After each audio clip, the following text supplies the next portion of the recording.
पहिनी से आन हो। अरे रही कुमार तोहर राखत रही मान हो गइल शादी भइनी दोसरा के धन हो। चाहे जान जाते बारू तो हमके जानी भुलई हो। पापा जी से दिन धरा के जल्दी तू चली आई हो। भाग्य खातिर संगे तैयार रहलू पियावा से पहिले हमार रहलू।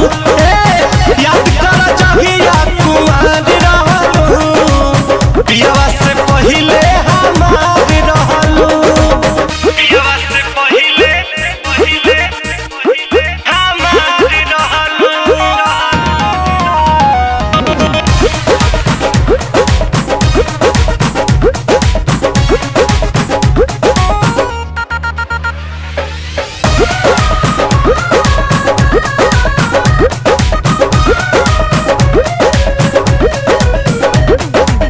लुट गइल प्यार यार छीन लेलू चैना।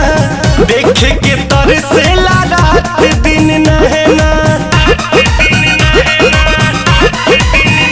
हाँ तोहरा से बेसी सितम सहतानी का कहे और कोई से रहतानी। माटी में मिला दिहलू तू सोचल सारा सपना। शादी करके नीरज के बना लिहलू तू अपना। रितेश के दिल के करार रहलू पियावा से पहिले हमार रहलू। याद कर जहिया कुमार रहलू पियावा से पहिले हमार रहलू। अब बात न हमसे हुई सुना है मोर करी जा देले बड़ा तू जवन मोबाइल के ले जा।